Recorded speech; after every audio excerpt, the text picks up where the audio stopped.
Dear faculty, good evening. So, on behalf of the Obstetric and Gynecological Society of Southern India, we cordially invite you for the webinar on OGSSI Clinical Research Hour, which will be on primary amenorrhea and precocious puberty. So, on behalf of our President, Dr. Sampath Kumari Ma'am, myself, Dr. Meena, Honorary Secretary OGSSI, and Dr. Meenakshi Sundaram, Treasurer, and the whole team OGSSI, with our conveners today, Dr. Umaram Madam, Dr. Deepa Thangamani Madam, Dr. Priya Kannappan, and the invited speaker, Dr. Hemchand Prasad, who is a consultant pediatric endocrinologist at Mehta Hospital. So we would have an interesting session today.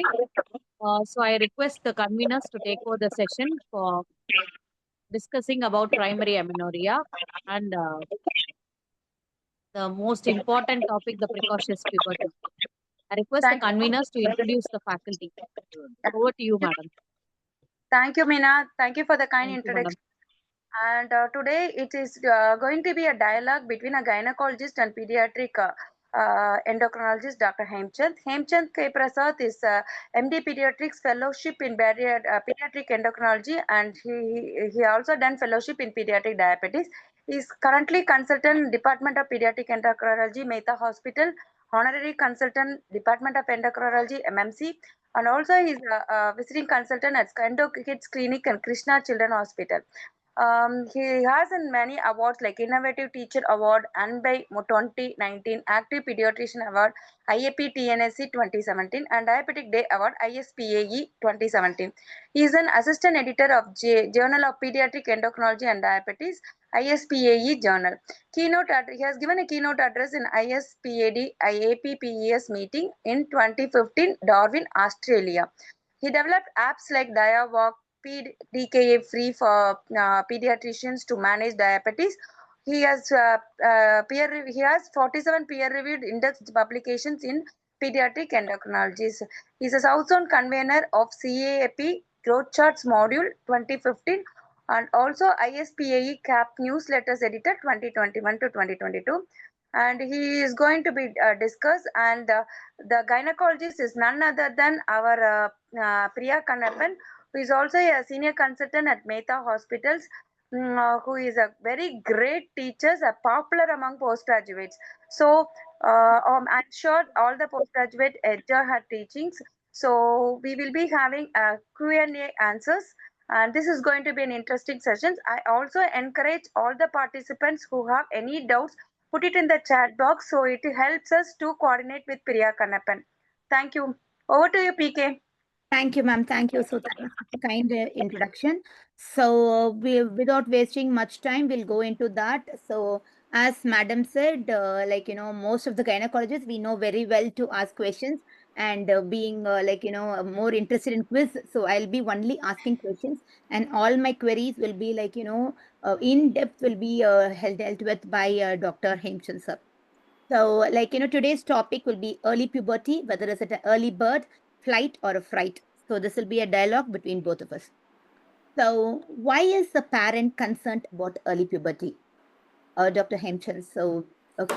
I think the concern about early puberty is twofold. Number one, the possibility of attainment of early menarche at an age where the child might not understand the concept of puberty and how to handle it, number one. Number two, the risk of compromised final height. The child who looks tall today might land up as a short adult in the future. And number three, are we missing a major hormonal disturbance or an endocrine pathology or intracranial tumor where we are looking at a tip of the iceberg phenomenon where the tip is the precocious puberty and the underlying craniopharyngioma is the big sinister scores that is sitting inside, a big pituitary adenoma that is sitting inside, a big penioloma that is sitting inside. So that is the third cause where one would worry. And number four, of course, the associated abnormalities in terms of compromised bone health, which these are the four major factors which alerts the caregiver to the consequences of precocious puberty. So those are the concerns for the clinicians as well. So what do you think, like if a mother says that, okay, my child is ready to manage puberty at 9 years. So should we allow them to go ahead, or should we go and like counsel regarding these are all there and put our views into it, sir? See, I think the 9 years cutoff is a cat on the wall situation. You really cannot label this as precocious. At the same time, it is not in the it's the extreme two standard deviation cutoff. It's like your one foot on the bank and one foot on the river. You really don't have. I think a practical perspective must be taken. Look at the current growth of the child. Look at the growth potential left of the child. Look at the mental maturity of the child, and of course the birth weight. Is the baby at an AGA or an SGA? Look at the holistic picture, and a guidance should be provided for the child. It would be unwise to say every child should be treated. That would not be the right thing to do. At the same time, leave alone every child should not be the something. And of course, the mental capacity, the IQ level, and the understanding of the child towards the pubertal process should also be factored in taking a decision. There's no one size fits all. It's an individualized plan that you have to take. Yes, sir. So this is how we are going to plot that. So a patient, like, she comes to you and there is a breast development which corresponds to 8 years, I think, and this M1 is of 9 years. So can you just comment on this growth chart, sir? Like, what are we I seeing? think this story is a story of the true precocious puberty, where you're looking at one size does not fit all. On the left side, you have a child with features of early sexual maturation who is tall, who has a minimally advanced bone age, but the growth potential is intact. The march of the pubertal process is not that is very slow, like that of a tortoise. So probably observing the tempo of the growth and the progress of the sexual maturation may be prudent. Whereas on the right side, you have a rabbit that is running the race. You have a significantly advanced bone age, indicating a compromised final height as shown on the growth chart, and the risk of really early culmination of growth and puberty and early menarche if it were a girl child. So I think every precocious puberty is not a tortoise, every precocious puberty is not a rabbit. I think a holistic picture, looking at the growth chart, the sexual maturation, the internal organs, etc. Everything has to be put together, and the jigsaw puzzle has to be fitted to see whether this is a slowly progressive variant which can be observed, or a rapidly progressive variant which has likely an underlying pathological cause which needs a very aggressive action. I think this has to be distinguished very carefully. So, like, what is the difference between the two growth chart, like, which we give, so that to diagnose whether it's a rabbit or a tortoise? 3 I months, 6 think months. the clue is sitting in the skeletal maturation or the bone age. The tortoise has a marginally advanced bone age, indicating a slow tempo of the pubertal progress and relatively preserved growth potential. The child is probably reaching the height appropriate for the target and the population. Whereas on the right side, that rabbit, if you see, has a very significantly advanced bone age. At a chronological age of 4, has a biological age of 8 years, indicating the hormonal tempo is really very aggressive, and you are also indicative of a compromised growth child. This child is going to be very short for the population, is going to be very short for the family. You're going to land up as a dwarf. So be aggressive in this child. Got it, sir. So, like, most of the concerns which our patients come to us is level the daughter attained early menarche. Like, whenever there is one part alone, maybe like the child has only adrenarche or only a pubarche. So the only thing is menarche going to come, and definitely, as you mentioned, final height can be compromised. Yes, is the child the child psychology is going to be there, and this I think we have done. So, what about thyroid and this precocious puberty? So, what are we looking at thyroid and precocious puberty? See, I think hypothyroidism is a great masquerader. It can present as any pubertal abnormality, any growth abnormality. Hypothyroidism is known to present as primary hypothyroidism, resulting in precocious puberty, delayed puberty, arrested puberty, puberty menorrhagia, polycystic ovary syndrome. All the 5 common adolescent pubertal issues, the hidden culprit may be hypothyroidism. The clues for hypothyroidism in precocious puberty are 3. Precocious puberty is the only, hypothyroidism is the only cause of precocious puberty without growth acceleration. When you have a child with precocious puberty with short stature, you are looking at precocious puberty. Hypothyroidism leading to precocious puberty is the only precocious puberty where you have delayed bone age. Usually, sex hormone excess pushes the child into advanced bone age. Hypothyroidism have delayed bone age. And number three, precocious puberty due to hypothyroidism have dyssynchrony in the pubertal process. They have telarchy, but they don't have pubarchy, and they may land up with directly menarche, or they may land up with direct menarche without significant telarchy and pubarchy because of the heterogeneity of the hormonal milieu. So I think these are the three clues: atypical SMR, short stature, and advanced bone and delayed bone age. And is there any cutoff difference between a hypothyroid of a child and an adult? Like the TSH cutoff, which you say that hypothyroid, for adult we say in pregnancy we keep it as 3, and then in adult we say 4 to 10 is gray zone, 10 is more. So for child, what is the cutoff for TSH to say hypothyroid? As far as hypothyroidism cutoff, you have very beautifully illustrated that the cutoff is age and situation dependent.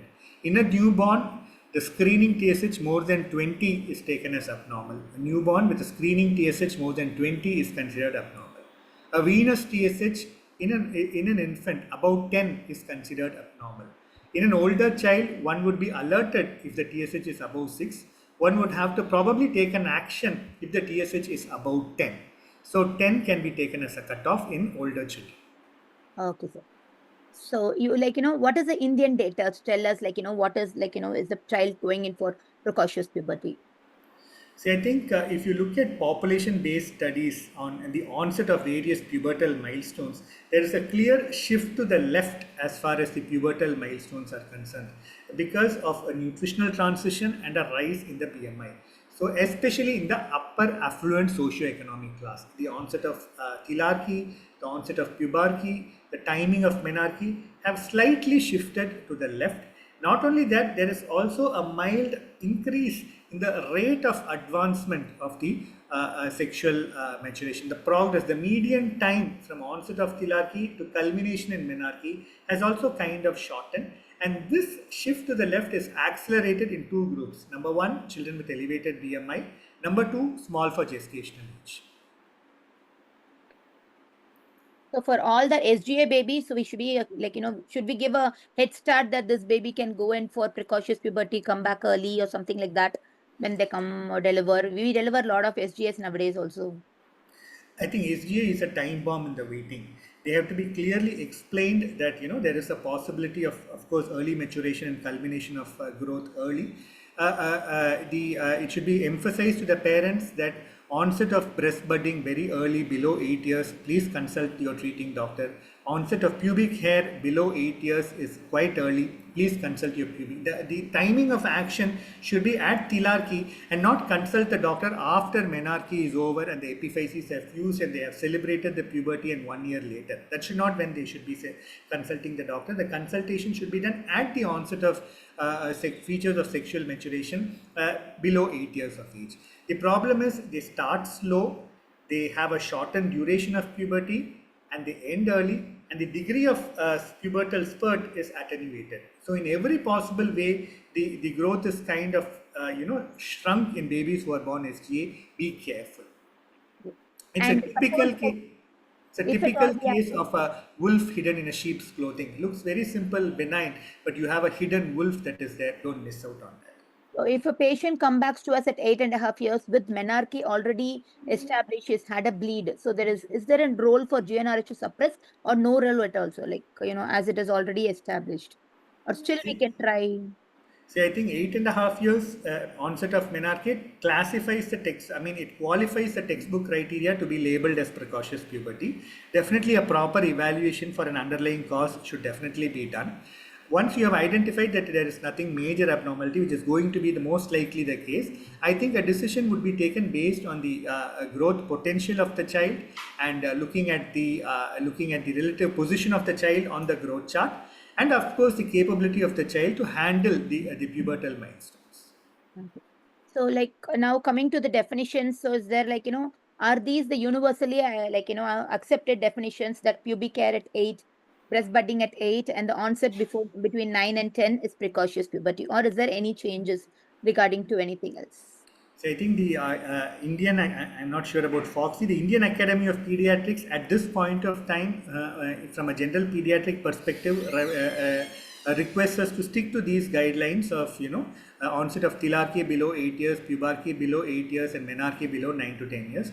But having said that, with the shift to left, any onset of pubertal milestone that is 2 standard deviations away from the median for the population is what would be considered. Now, with the shift of the pubertal milestones to the left, probably these cutoffs may also be shifting towards the left in the days to come. But at this point of time, I think we stick on to these old is gold concept of 8, and 9 to 10. Okay, sir. So this is how we classify precocious puberty. So that is isosexual and heterosexual. So if a patient, like if it's a female patient, there is increased estrogen, precocious puberty of a girl is there, then we put it as isosexual. And if they develop features of testosterone virilization, or then it's why we put it as heterosexual. Am I correct, no, sir? Yes, sir. Yes. So these are the types. Is there any other types or something which we differentiate? Only these are the 2 types of this. Yeah, usually isosexual, heterosexual. You have a same blood group transfusion, it is isosexual. Different blood group transfusion is heterosexual, for a rough understanding. And of course, who is the culprit? Is the culprit above? It is central. If the culprit is at the level of the gonad or peripheral organs, it is peripheral precocious puberty. Okay. So like depending on that, so the central usually it can be tumor lesion. Sometimes it can be idiopathic also. And peripheral again. Central is always isosexual. Is my understanding correct, sir? Absolutely. I think that is the clue.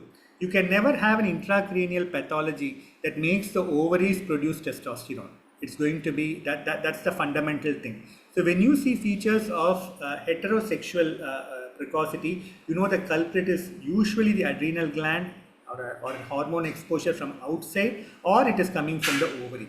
The pituitary will never disobey, it will never make the ovaries produce a contrasexual hormone. So isosexual and central go together. Peripheral can be isosexual in majority of the times, heterosexual at times, which we should be very careful about. Okay. So I think again, I think we've already mentioned this, and central is always isosexual. So how to differentiate these 2, central and precocious? Can we differentiate clinically or only from investigations? Generally, we are aware of the physiology where girls pass through a very beautiful phase of thelarchy, growth spurt, pubarchy, menarche, like a railway journey. They have a very beautiful course of stopping at every junction and following the milestones. This rule is usually obeyed in central precocious puberty, but peripheral precocious puberty is known to disobey this rule. When you have thelarchy, that bypasses pubarchy and goes in for menarche. When you have direct onset of pubarchy, when you have onset of menarche without thelarchy and pubarchy, very, very haphazard and disorganized, usually the culprit is peripheral precocious puberty. And of course, other clues of a systemic disease.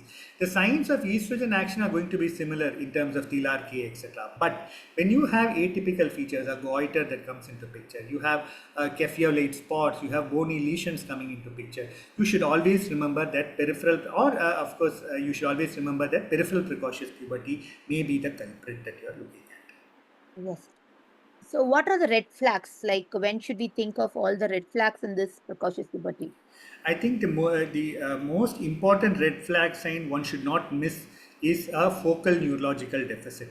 So I think the last thing, whether you treat or don't treat precocious puberty, an intracranial tumor that can be identified and referred to the neurosurgeon early should never be missed. So have a very low, all children with precocious puberty below 6 years, girls, and with the faintest suspicion in children between 6 to 8 years, please, an imaging should be done. An identification of an intracranial lesion warrants early neurosurgical consultation. Second red flag sign is a low birth weight SGA baby, where you are looking at a child who has an inherent compromised growth, and this precocity is going to attenuate this kind of compromised growth. Be very careful, that is indeed a red flag sign. Of course, features of hypothyroidism, which is very easily treatable, amenable, and optimal treatment leads to a good quality of life, I would say, is another thing which one should never miss. And of course, the features of kephiolyte spots and fractures and bony deformities, which points to McCune-Albright syndrome, should never be missed. And very, very importantly, features of adrenal disorder, pigmentation, hypertension, clitoral prominence, weakness, etc., should never be missed, because these are children who, treated optimally, do have a very good quality of life in the future. So these are the important red flag signs of underlying endocrinopathies and disorders which should never be missed in a child with precocious puberty. So how do you think the clinician should approach any child with precocious puberty? I think one should remember the physiology. We go back. If it is raining in one place, it is also going to rain in the neighboring areas. So whenever you have the surge in the sex hormones in a girl's body, you're not only going to have advancement in the sexual maturity, which is reflected in the Tanner stage in terms of breast budding, pubarchy, and menarche. The estrogen is also going to cause a growth spurt. So definitely look at a growth chart, plot it, and identify rapid growth. The sex hormone is also going to cause growth of internal organs. Your uterus and your ovaries are also going to grow under the influence of the uterus. You're going to have the alteration in the fundocervical ratio as well. So growth of the internal organs also should be looked into. So a holistic approach. You fit in the jigsaw puzzle. A rapidly growing child, features of sexual maturation, the psychological impact of the same, and of course the internal organs also growing under the influence of sex hormone. Put it all together and make a holistic diagnosis of precocious puberty, likely central, likely peripheral, and then plan your investigations.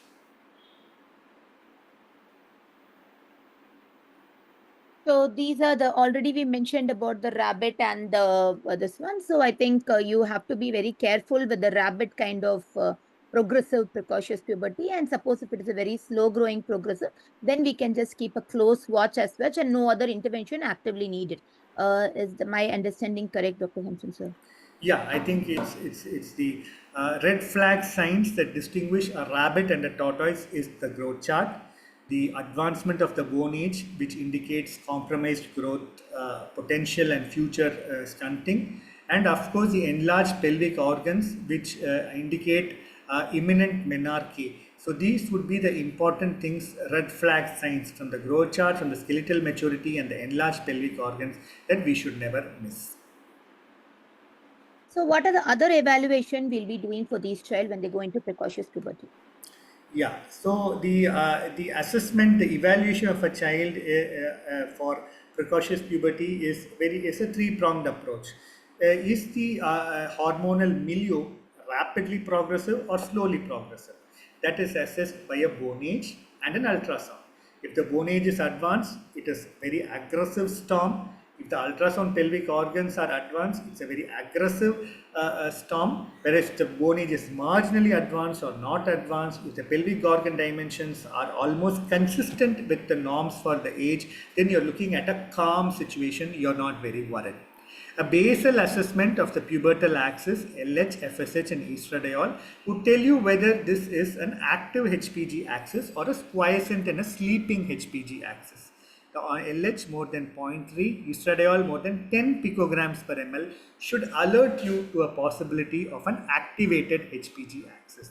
Once you have established that the HPG is active, then look at the cause for the activation. Why is it that this has woken up at an inappropriate time? Is it idiopathic or intracranial pathology related? A neuroimaging would be kind of the last piece of the puzzle to fit in and give you a beautiful picture of what this whole precocious puberty story is all about. So the LH cutoff which we take is 0.3. 0.3, I mean, different textbooks, different papers give different. Even a detectable LH in an extremely sensitive assay can be taken as a marker, because you in a prepubertal child you expect the LH levels to be undetectable.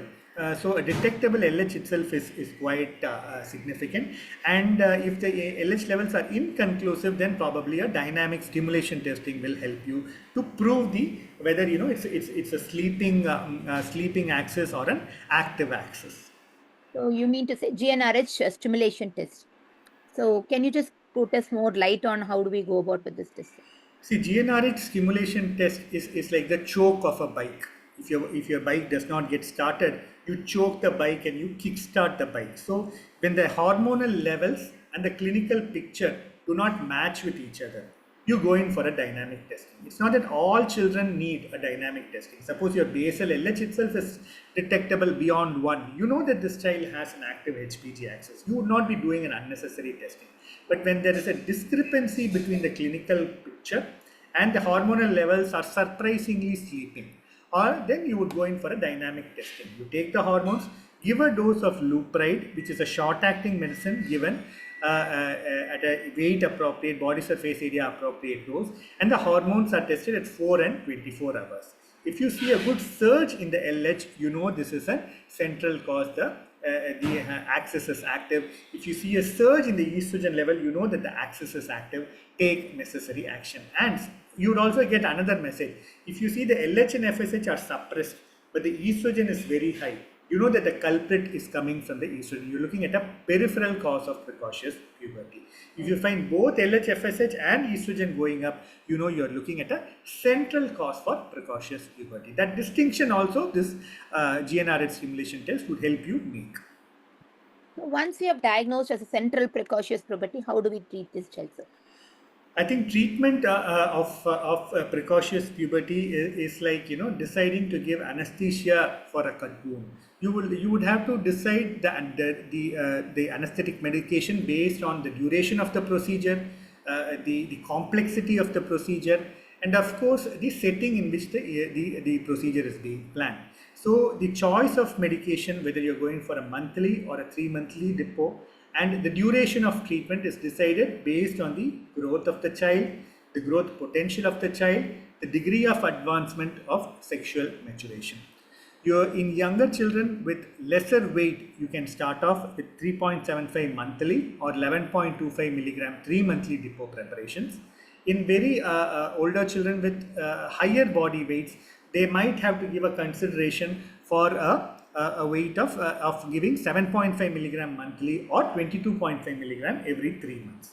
So this medication is given periodically to suppress, to kind of anesthetize the HPG axis so that the hormones are sleeping. So the normal growth potential of the child emerges. You continue this treatment till you know that this child, once you release the anesthetic medication, can tackle puberty and will not remain stunted.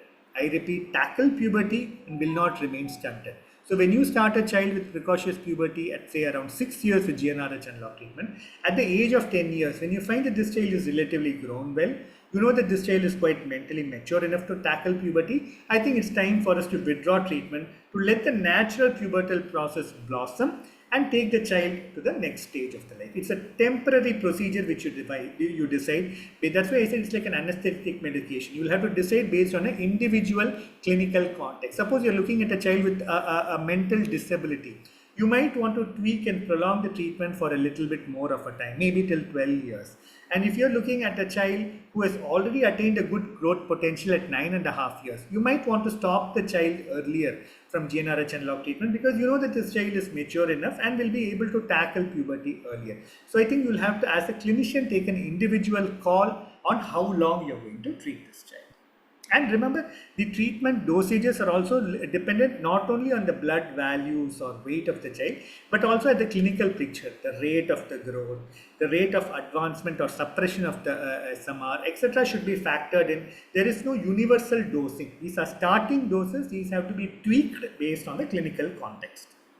So, like to conclude, like we are not saying that you just start at 8, stop at 10, or start at 9, stop at 12. It's not like that.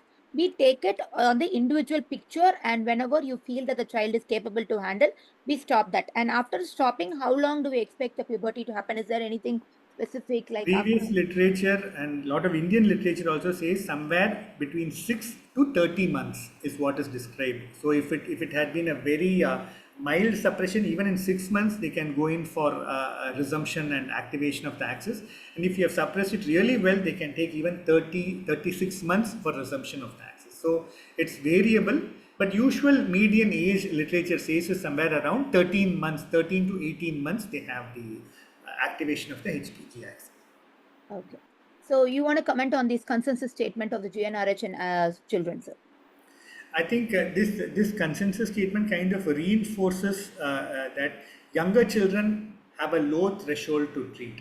Older children have a high threshold to treat. I think that's a very important thing. Who are really young, below 6 years, I think the threshold to start treatment has to be very low. You have to start them on treatment early because the benefit would be maximum. But if you're looking at a child somewhere around 8.5, 9, who are kind of cat on the wall situation, you would have to be very careful and take an individualized decision.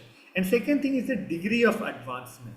If you're looking at a really advanced sexual maturation, imminent menarche, past breast stage 3, you would probably have a lower threshold to start treatment. But if you're looking at very early telarche, with just the above the cutoff value of the uterine size, you know that you may be wiser to just observe this tempo of pubertal progression rather than jumping into treatment early.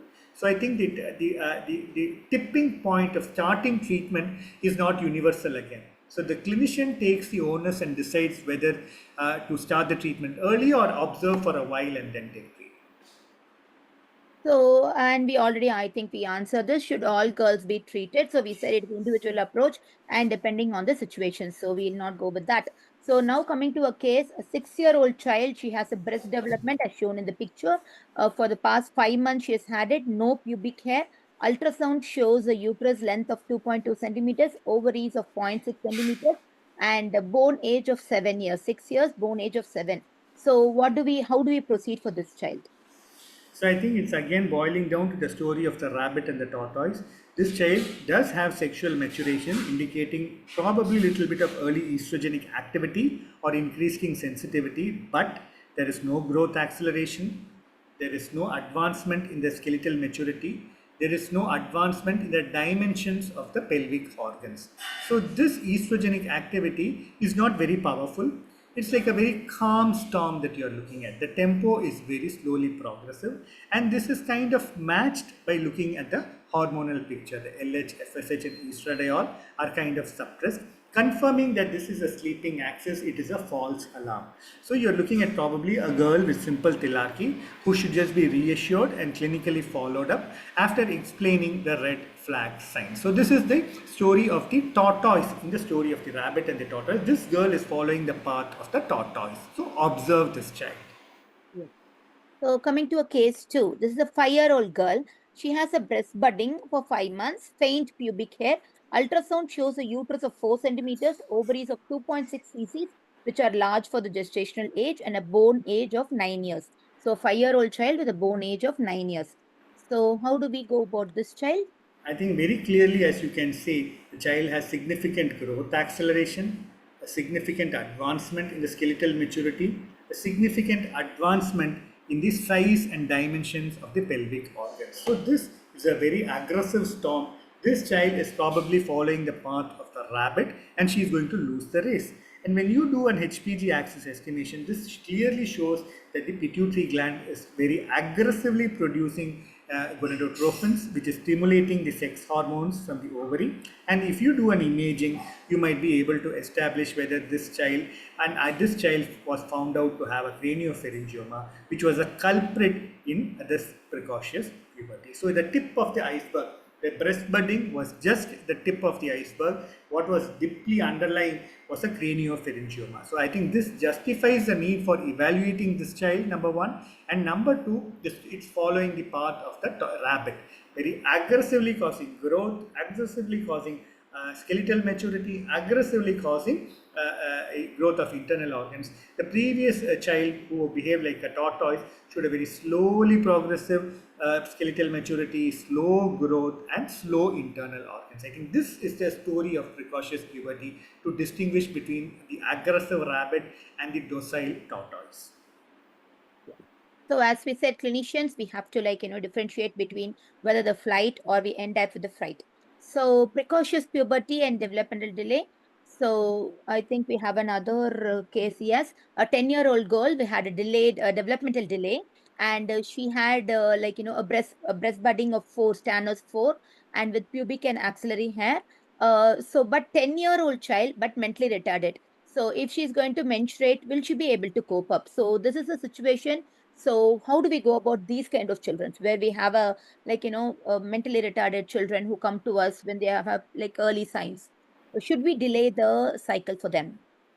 So I think handling puberty in a child with disability in the mental capability is something which has to be very individualized. You have to give the various treatment options that are available. A cafeteria of approach is available in terms of giving puberty blockers like GnRH analog agent. You have the option of giving them progesterone only agents to just postpone the menses alone. You also have the option of giving them the estrogen therapy continuously, which will protect the bone. I think as well as on a continuous basis, it will reduce the frequency of menses. The various treatment options will have to be provided, and the therapeutic decisions will have to factor in not on good. I think this is one situation where growth is not a priority. The priority is number one, the mental well-being and the ability to cope up, and number two, the bone health of the child. These two factors have to be taken, and you'll have to make a management plan after taking them into confidence and explaining the pros and cons of the treatment. Okay. So I think we have one more topic to discuss. So we'll just rush through a few slides. So we'll go to this. So how early is too early? So can we tell that? I think we said 8 and 9 to 10 years. So that is what is there when the sexual development is there. We take it as early. And what are the red flag signs? So can you just tell me like quickly what are the red flag signs? Red flag signs: rapid growth, rapid advancement in bone age, rapid enlargement in the pelvic organs are red flag signs in precocious puberty. So isolated telarchy, adrenarchy, we wait and watch. Is that my understanding? Clinical observation, watch for red flag signs, growth monitoring. Okay. Which X-ray for bone age? I think non-dominant hand, AP view, to look at the skeletal maturity. Okay, so it's a left hand for a right-handed child, my understanding, if it's right. Yeah. Okay. So, and ultrasound pelvic organ, we told that. Is the uterocervical length that important? Whether the ratio is it that important in precocious puberty? Definitely, I think it's a holistic picture. The uterine dimensions, the FC ratio, which is described in most of the available norms, and ovarian volume. And after three, I think the uterine length is something which robust Indian norms are available for different ages from birth till the 15 years of age. So that might be a valuable tool for us to identify. Okay. So central precocious puberty. So we have to do what? What next? So we have MRI should be done and Yes. treatment should be initiated. Okay. If mother refuses therapy, what next? Mother refuses treatment, probably explain to her about the various aspects of puberty, explain the consequences of not taking treatment, including the compromised final height and early menarche, and be prepared for the same. Yes. What is the role of growth hormone? Should we add whenever they are short? I Just like think that growth hormone? especially children who are born small for gestational age, who have very significantly compromised final height, additional growth hormone treatment would definitely help this child to improve the final stature. So any advice on lifestyle modification, exercises, isometric exercises? Any advice you say specifically? Definitely, I think the recommendation is to go in for a combination of good aerobic exercises, the improvement in the day-to-day, help in the day-to-day activities, and thirdly, go in for core strengthening activities, including muscle strengthening and bone strengthening activities. They would definitely help in annulling the osteopenic effects of GnRH analog treatment. Okay. Is there a role for supplementations, as medications, vitamin D, calcium, iron? Because vitamin D is implicated in everything. So I you think see, the Indian Academy of Pediatrics would say the recommended daily allowance of calcium and vitamin D should be received by the growing child. I think that cannot be compromised either by diet or by supplementation. okay. So if there is any questions in the chat box, I think we'll take that. Otherwise, we'll go with the next topic. We'll have it a little quickly. 1 second. Is it my final? 1 second. Sorry. No questions so far now. Very clear. Now, yeah.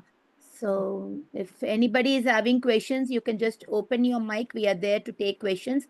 So before I go, we just have a short discussion.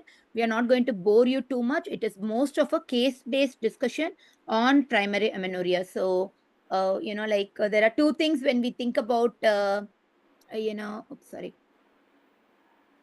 having no questions. Either you understand everything or Dr. otherwise you're not Savitri got Ramesh has asked a question. If there is unilateral development of breast, Sir, can you take up that question? I Hemchand think sir? it does not matter whether it is unilateral or bilateral. Onset of telarchy definitely points out to an early estrogenic action, and definitely in the initial phases it may be unilateral before going in for bilateral development. Definitely the child will have to be evaluated for underlying estrogen excess states. thank you, We'll sir. I hope that answers the question, So now, Dr. like, come Savitri. to a case-based discussion on primary amenorrhea. We have a 14-year child coming from Chennai. She belongs to a socioeconomic class 2, so professional by occupation. She has not attained menarche, but mother has noted breast bud enlargement and pubic hair. Mother is also expressing a concern that the child is short compared to the peer groups in her classes. So coming to the additional history.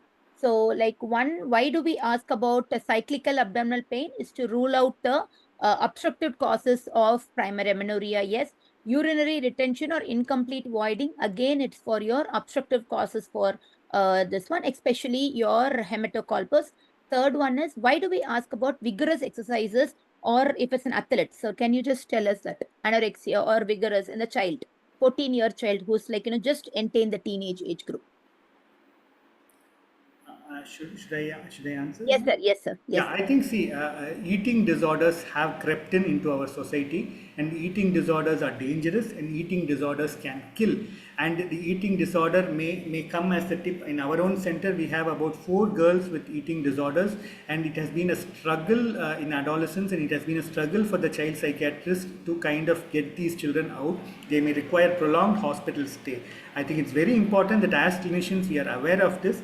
A child who deprives itself of calories may first come to medical attention by a delayed onset of pubertal or an amenorrhea. So I think the critical mass that is required to maintain the cyclicity of the HPG axis may be deficient, and this child may be a candidate for prolonged cognitive behavioral therapy. So I think that is very important that we keep in mind. this is increasing. Like I thought it is only in the abroad. I'm like, it is surprising to know that our children are also not eating. So any specific reason why they are not going in for that? I think we in terms of endocrine disorders and these disorders of mental health, I think we are just following the path of the United States with a lag of about 20 years. So I think in the next couple of years we are going to see more and more children, and we should be aware that electrolyte disturbances can significantly occur, and if you dig into that you may find this pubertal abnormality, prolonged amenorrhea, a fracture, and it may be a sitting case of an anorexia nervosa. Okay. So a history of sudden weight loss and chronic cough. So do we always think of TB alone, or is there anything else we should think of whenever there is a weight loss? I think any systemic disease can present with delay in the onset of pubertal or a poor progress of the pubertal milestones. And now with the good improvement in the survival of lot of genetic disorders, rare disorders like cystic fibrosis, etc., can definitely be thought of, and of course diabetes also can be thought of. So swelling in the inguinal region, why are we asking this history in the I think it's primary? very important that a delayed puberty, a delayed onset of menarche may be the first clue to the possibility of a disorder of sexual development. So before brushing it off as constitutional delay, a meticulous examination of the inguinal canal should definitely be done, and this may be the pointer to an underlying disorder of sexual development like complete androgen insensitivity syndrome or complete gonadal dysgenesis. And also some of these children may have associated medical abnormalities like in rare disorders like 17 alpha hydroxylase, where they may land up with an electrolyte abnormality in the ICU, should also be kept in mind. So palpating for gonads is very important in every young girl with delayed pubertal milestones. So hoarseness of voice, hirsutism, clitoromegaly.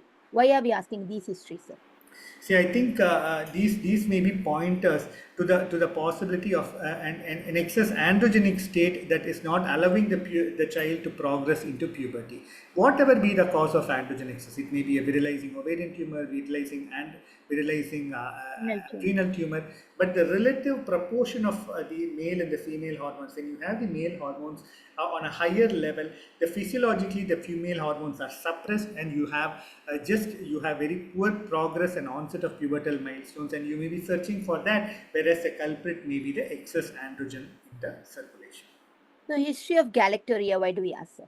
See, I think prolactin has a propensity to quiescent the HPG axis. It suppresses the volcano of HPG axis. So you may be treating this child with estrogen, but if you give medications and bring down the prolactin level, you might as well have a natural resumption of the HPG axis. So galactorrhea may be the clue to a possibility of prolactin.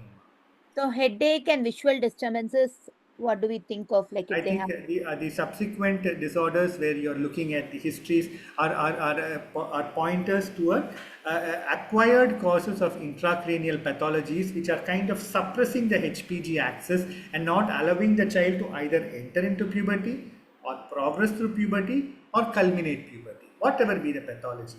Head injury, encephalitis, intracranial tumors, medication, they all suppress the HPG axis, the gonadotrophin, and masquerade as just a delayed onset, progress, or culmination of pubertal process in girls. chronic steroid use, what is the significance of chronic steroid use in puberty, sir?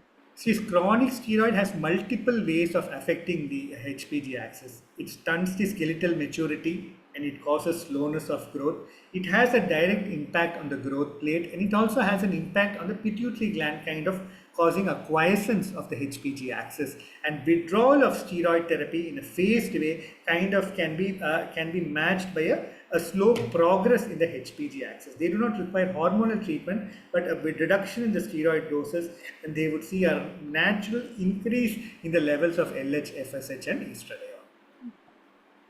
So, like this girl, when going to the history, there is no significant family history or past history, and this one was a birth weight was 2.5. So, but there was no history of NICU admissions. So, the height of the child is for 14-year 135 centimeters, weight is 30. She had a BMI of 16.7. So, I mean, she appeared short for the stature, moderately nourished. There was wide carrying angle. So, why BMI is not used in children? So, this BMI is supposedly being normal for, I mean, like, it's a little bit low, but for a child, like, how do we interpret, or why do we not use BMI at all? See, I think a growing child, every anthropometric measure is age and sex dependent. You have age-specific norms for height, age-specific norms for weight, age-specific norm for sexual maturity. Similarly, you have age-specific norms for BMI. So I think the age and sex-specific cutoffs should be used so that you don't overdiagnose or underdiagnose malnutrition, overweight, obesity. So age-specific cutoff is always preferable in growing children, including BMI. So is it like they don't attain this proper skeletal and bone mass as an adult? So that is why we don't or is it anything else you think of?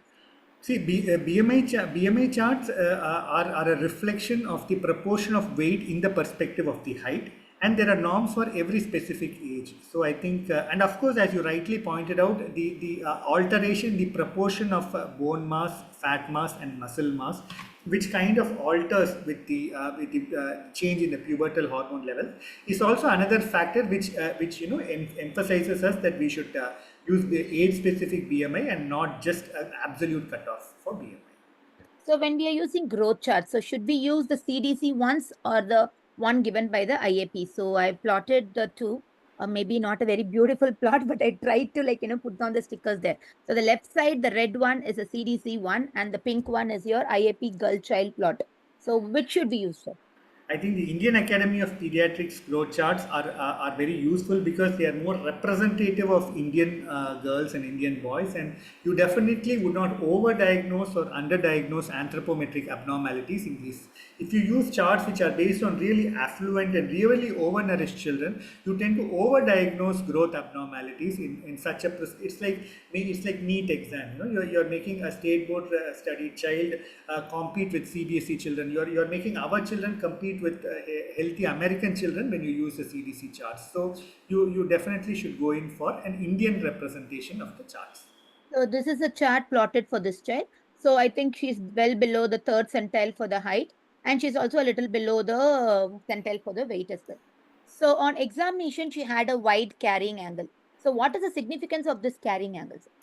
So I think this carrying angle, as you have very beautifully pointed out, it's one of the important clinical pointers to an underlying chromosomal abnormality. In this case, it would be a clinical pointer to the absence of one of the X chromosomes, Turner syndrome. So I think that has to be factored in. So like examination wise, she had a Tanner's breast 3 and a pubic hair of stage 2. So till what Tanner stage we say that yes, it's an optimal pubertal development. And what is the cutoff to say no, it's not yet optimal? See, in terms of the pubertal progress, we don't have a system of dating and documenting the accurate Tanner stage. And there was the previous the J.W. Tanner, when he constructed, he had constructed what are called as norms for pubertal progress, but those were based on American children in the 1960s. So I think applying those children in 2025 may not be the right thing to do. So what current textbook and of course the Indian Academy of Pediatrics would say is any feature of the sexual maturation below 2 to 2.5 standard deviations is kind of delayed for that particular age. So textbook says onset of thelarchy not occurring by 13 and a half to 14 years. Onset of menarche not occurring by 15 to 16 years is kind of considered as a red flag sign. The third dimension which we are adding is the onset of menarche after thelarchy. The gap should be, the progress should be complete at least by 4 years, and remaining in the same Tanner stage for more than 2 years is considered as arrested puberty. 2, 4, 13 and a half, 16. I think these are the 4 golden numbers. No breast budding by 13 and a half, no menarche by 16, no progress by 2 years, and no culmination of the puberty by 4 years after onset of thelarchy. These are the 4 red flag signs I would say one should alert a clinician for. So this patient, like general examination, systemic examination, everything else was fine. So while coming to the local examination, pubic hair was present, the labio was well developed, and there is no virilization signs are there, and the uterus is present on perrectal examination. So to summarize, this is a patient who had primary amenorrhea. There is quite an amount, maybe a Tanner's 2 or 3 breast development with pubic hair and the uterus is present. But once we get short stature and cubitus valgus, we are going to think of Turner syndrome. So then, so this is how usually this is the, got it in all our textbook. I think most of them, they give the same algorithm. Is it the same thing which you follow, sir, or is it different from what we follow? Yes, this is a very good comprehensive analysis of primary. Yeah, so like to come back, yeah, this patient, like, yes, though she doesn't have a very well developed breast, so I put it to that side, though she had a little bit development, but I put it as not much of breast development. Then coming back with karyotyping showing a Turner's for this case. So, and this is what I wanted to really ask, like, what is this corpus to cervix ratio? So in ultrasound, like, what should we know, or some few numbers which you should remember? See, I think if you look at Indian norms for pelvic organ dimensions, you have data from very good centers which are there in public domain from Western India, Northern India, who have given age and sex specific, age specific norms for uterine length, ovarian volume, and fundocervical ratio. As you have rightly pointed out, in the pre-pubertal age, the uterine dimensions would be below 4.2 centimeters. That is what a North Indian study would say. Onset of uterine size above the 4.2 centimeters would definitely indicate pubertal onset. And an increase in the fundocervical ratio, as shown in this beautiful slide, indicates the onset of the HPG axis activation. So uterine size, fundocervical ratio, and ovarian volumes are considered, and of course you have age specific norms that are there, so that can also be used to define I these. saw that online, but I didn't understand that. It was a very complicated table. Took some time to understand. Then I left it off. Okay, it's not my field, so I just left it there. I really got a slide of that also, which showed like age specific lot of numbers with 3.5, 4.2, 4.5. Could not get it, so I just didn't I take think it that further. that would be probably the radiologist stuff to use it as to compare it with that and give an official report to say whether the dimension falls within the norms for the population or is it deviant from the norms for the So, population. like whenever we are getting a scan for a primary amenorrhea, we need these details. So, what are the details will you look at, or what are the details which you want your radiologist to report to you? I think the ultrasound is a very valuable tool and it gives so much of information to you to make a plan on further investigations. So the degree of the hypoplasia of the uterus, whether it is just close to the median or within 2 standard deviations or above 2 standard deviations or below 2 standard deviations, would help you to decide the aggression of your plan of action on investigating and evaluating this child. To complement that, you have the fundocervical ratio and the ovarian volumes, visualization of the gonads, etc. The third, and of course, the presence of streak gonads are identified by many of the good radiologists also. And associated abnormalities, lot of children with Turner syndrome have renal abnormalities. They have a collecting duct system, horseshoe kidney, which are very beautifully identified and gives you a clue to identify Turner syndrome. And of course, metabolic abnormalities are very commonly known to occur in Turner syndrome. So if you have fatty liver, you're looking at the onset of metabolic complications. So you get a holistic picture of the well-being of this adolescent when you're evaluating a child with primary amenorrhea. So these are the common features of Turner syndrome. So I'm not going to go in detail. I think they can take it in this. So what is the ideal blood test you do? So once we know that, yes. So from where is the blood test, or what investigation you ask for the patient? I think the era is that of a peripheral blood karyotype, and a very proper mandatory clinical history should be provided to the geneticist, explaining to them that what you're thinking about and you're thinking about is a chromosomal abnormality like Turner syndrome, and they should be given this history because they should count at least 30 peripheral blood cells so that a mosaic Turner syndrome or the presence of a Y chromosomal element is not missed. So I think this history and a close liaison and a kind of discussion with your geneticist is very important to identify children with Turner syndrome. Okay. So, like, I mean, as you already told us, like, but I wanted to put forward to that. So, do we do, like, for Turner syndrome, prophylactic gonadectomy, or like, do we do it for Turner's? Because the risk of gonadoblastoma is very high for them. I think girls who have Turner syndrome with no features of virilization, I think they should just be followed up. And children who have features of virilization or the positive Y chromosomal component which is identified, I think they should be referred to the disorder of sexual development clinic for a multidisciplinary team assessment on how to progress further in the perspective of this identification. Yes. So for the sake of audience, like, because today only I came to know, so I really wanted to put forward to my OG people, like whenever a patient comes with disorders of sexual maturation, and whenever you have a decision making of taking a functional, I mean, like, organ, gonad, gonad, either be it a ovary or a testis, it has to be put forward first to your local body, whichever your institutional guideline, and then it has to be taken to your central, your Tamil Nadu, like the head, which will be the ICH department, if I'm not wrong. Because for our OG thing, it is IOG. No? So for yours, it will be ICH. So, and then only if they give an approval, you're going to do it for a minor, or you wait till the child has a age to consent. So at least till the age of 18 years before you take a decision on a functional gonad.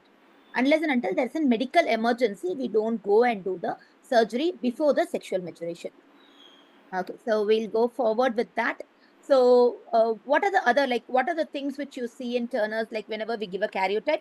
One we said XO, one is X O and XY combination. So I didn't understand the rest of the thing. So can you just put us some light on that, sir? See, I think with the advancement in the genetic technology, lot of atypical chromosomal abnormalities are being identified. So it's very important that you have a significant chunk of the X chromosome that has to be lost, so that all the phenotypic manifestations come into picture. Presence of one XO, XX, XO, XXX, isochromosome X, isodicentric chromosome X, ring chromosome X. These are all phenotypic variabilities in the genetic report which qualify to be labeled as Turner syndrome and managed as per the Turner syndrome guidelines. Whereas you have a very low level of mosaicism or a very marginal deletion, so resulting in not so severe or very marginal manifestation of phenotypic abnormalities, should not be managed like Turner syndrome, and these guidelines in terms of growth promoting therapy and hormonal replacement therapy do not apply in these children. So what are the things we should look for in a girls with Turners? So one is growth, yes, sir. So what are the other things we should look forward to? I think Turner's adolescent should be assessed like any other adolescent with Turner's. Number one, they have growth abnormalities. Number two, they have pubertal abnormalities. And number three, they have lot of systemic metabolic abnormalities. And number four, they have lot of associated autoimmune disorders. So a growth chart is very valuable to assess the growth of the child. A sexual maturity staging is very useful to assess the sexual maturity of the child. Metabolic health is assessed by blood pressure, BMI, waist circumference, and associated abnormalities are picked up by looking for goiter, features of diabetes, fatty liver, etc. So I think a holistic picture has to be looked into and managed in these girls with Turner's. So how do we tackle a child comes with short stature? So how do we go about with a Turner's child? At this point of time, I'm very happy to let know that children who have Turner syndrome, who have unfused epiphyses and who have short stature are definitely going to be benefited by growth hormone treatment, and our healthcare system is very very robust one, which provides them free growth hormone through the public healthcare system. Lot of our own patients are taking growth hormone treatment through the CMCHS scheme. They receive growth hormone periodically, and there is a very good response to growth hormone given once a day, daily. There is a good catch-up growth, and it adds not only to the short term but also to the long term final height of the child. Of course, there is a risk of diabetes. They should have their IGFs monitored so that they don't develop into any side effects. This growth hormone is started when the child is short and unfused epiphyses, and it can be given up till a bone age of 14 years. Okay, so is it like given only in the government sector, sir, or it can be given in the private sector as well? No, And definitely private sector, it's available as a medication they can purchase and give. But for the unaffordable sections and who have CMCHS scheme, they can avail of the government benefits also. so how do we tackle the delayed puberty? So when do we give the hormones and how to go about with that? So I think hormone replacement therapy is like growing a plant in a glass house. You will have to you are trying to mimic physiology, so you have to be very careful. You start off with estrogen. You don't start off with estrogen and progesterone. Start estrogen at the lowest possible dose. Give it and slowly advance the dosing of estrogen over a period of 2 to 3 years. You try to copy nature. You try to copy the creator. You start off with 1/8 of the dose. Monitor the sexual maturation, the uterine dimensions, growth, the metabolic health, and slowly advance. Estrogen can be given as oral. Some centers they can also go in for transdermal estrogen, especially the girls who have obesity and girls who have metabolic complications. So progesterone is added after the breakthrough bleed or after 2 years. The timing is very controversial. Previously, there was a recommendation to delay, but currently there is a recommendation to start estrogen early so that there is psychological well-being. The girls feel on par with other children who are also going through puberty, and they have a sense of good self-esteem and self-confidence. So transdermal is it estrogen gel or means, sir? Transdermal are estrogen patches that are given and that are applied under the skin. They are not available at 6 microgram. They are available at higher doses. There are specific guidelines on how they have to be cut and applied. So the benefit of using transdermal estrogen is the growth response is better. They have a better final height.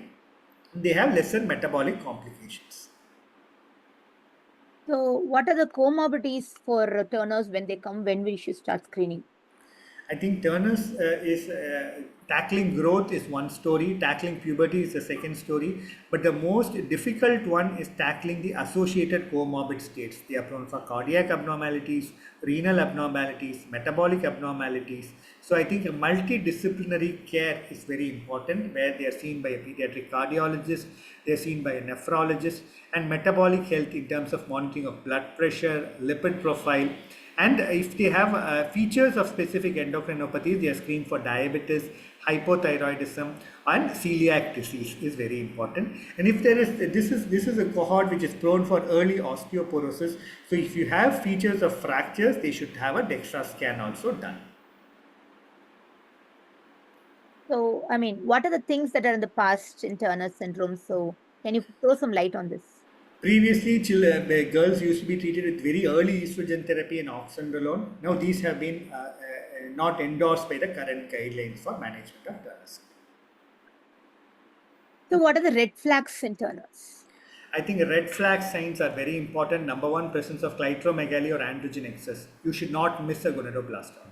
A sudden weight loss in a child with Turner syndrome, an inflammatory bowel disease, autoimmune Graves' disease, or type 1 diabetes should not be missed.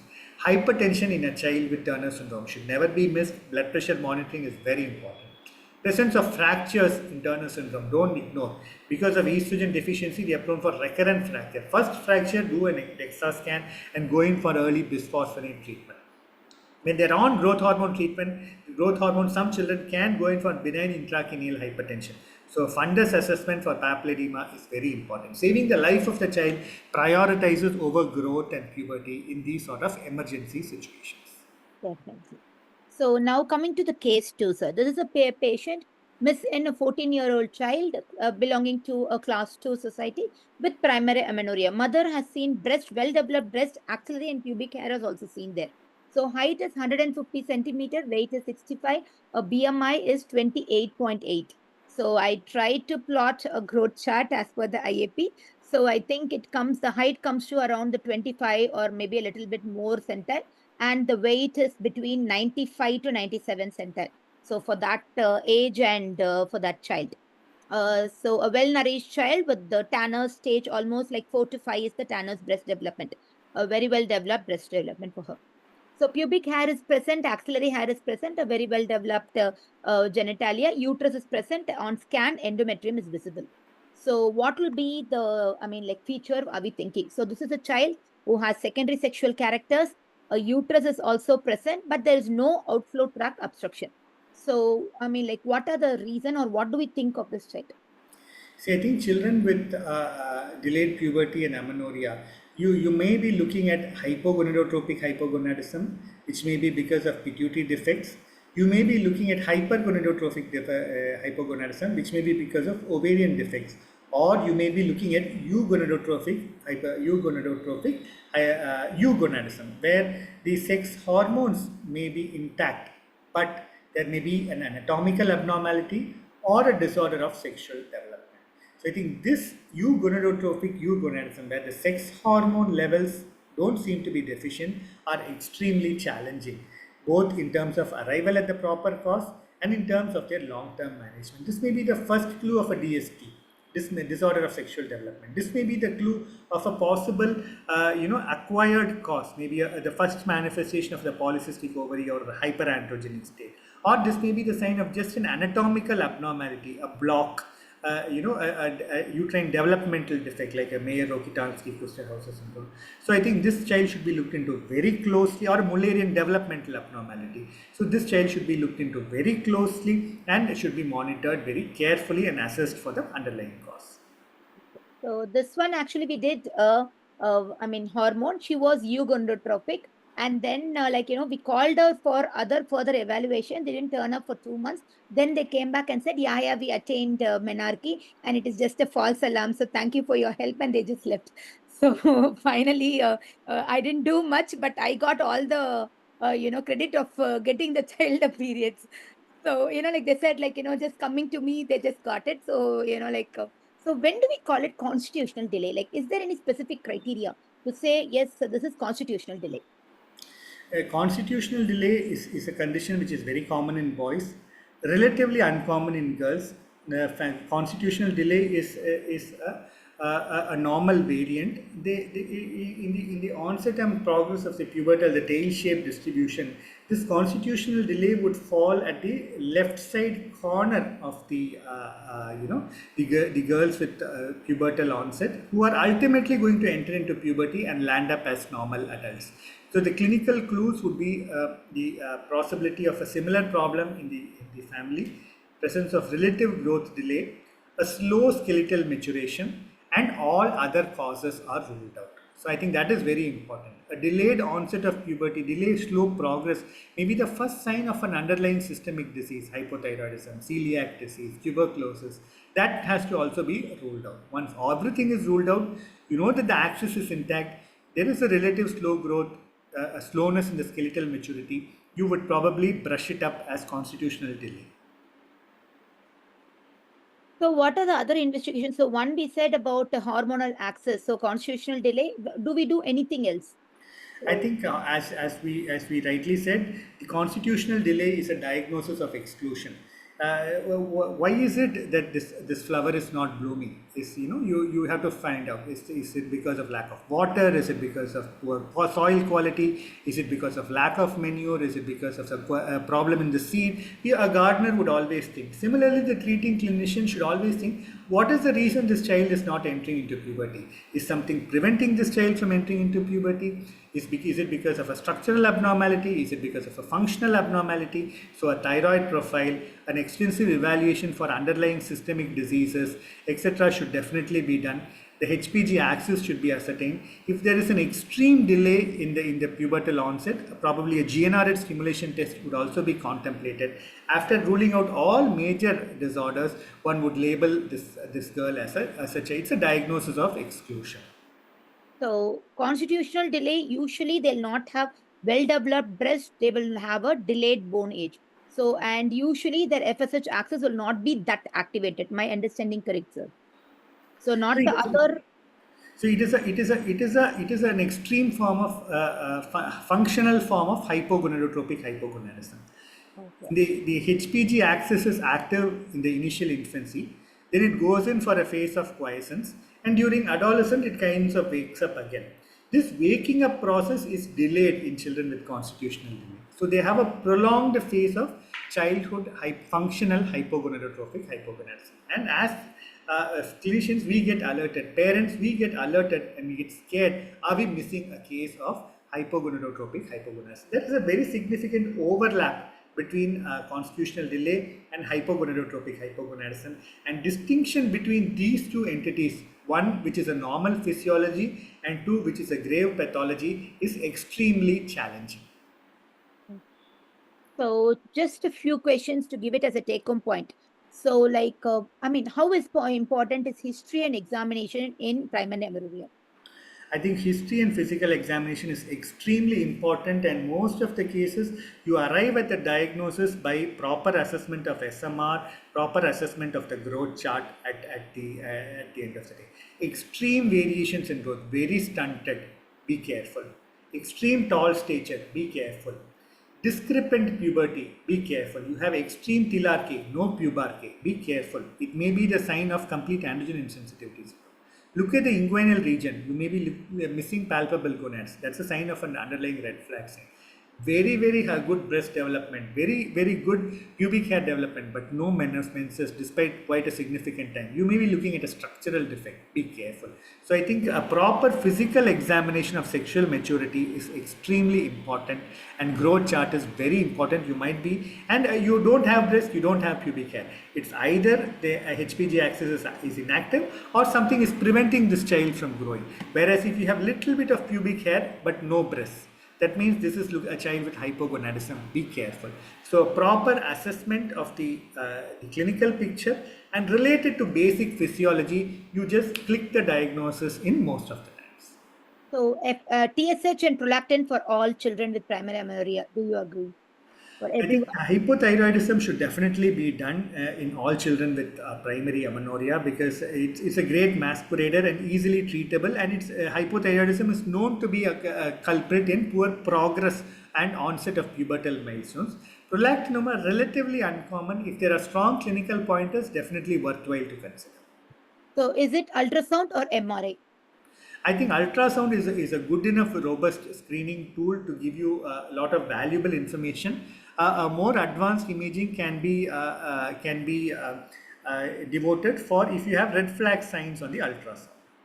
Okay. So FSH, LH for all the children, like I think the assessment of the HPG axis at the right time and the right bone age is very important. The LH and FSH are not only matched for the chronological age but also for the bone age. So, if you have a 14-year-old child and the bone age is just 11 years, you have to be very careful about doing the LH and FSH because you will have to factor the LH and FSH based on 11 years and not on 14 years. So, that is some. So, the low LH FSH may be just because of the bone age. So, don't get panicked. So a judicious usage and performance of the LH and FSH is very important. okay. Karyotyping for all. I think that cannot be debated. Every short child, every girl child, and every child with delayed menarche and delayed puberty, karyotype will definitely be helpful because you're going to pick up very, very grave conditions. So that definitely has to be a low threshold is recommended by all experts regarding performance of karyotype because the fallacies are relatively lesser in karyotype testing done in a good center. Got it. So I think we've come to the end of discussion. Thank you, sir. So we'll just wait for the chat box. We'll see if there are any questions. So, I mean, if you have any questions, just post it in this chat box. So, There are no questions. Actually, it was a very, very great discussion, and that too a very dry topic, which everyone tries to keep at the end, especially the postgraduates. It was a very interesting discussion by Dr. Priya Kannapan and Dr. Hemchand because we feel it is a very, very dry topic and difficult to understand both precocious puberty and primary amenorrhea. And most of the time they skip at the end because we do not have a case for the postgraduates. Excellent discussion. And we don't have questions in the chat box because everything, each and everything was well questioned by Dr. Priya and well answered by Dr. Hemchand. And yes. as Priya was telling, huh?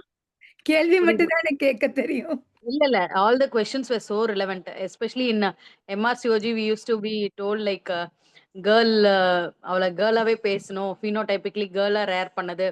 That station and all, no, we just remember those But stations. nowadays, In like, India, coming up in a big mhm, way, this disorders of sexual maturation. So, like, sexual, yeah, you have to wait for the child to become an adult to take a decision.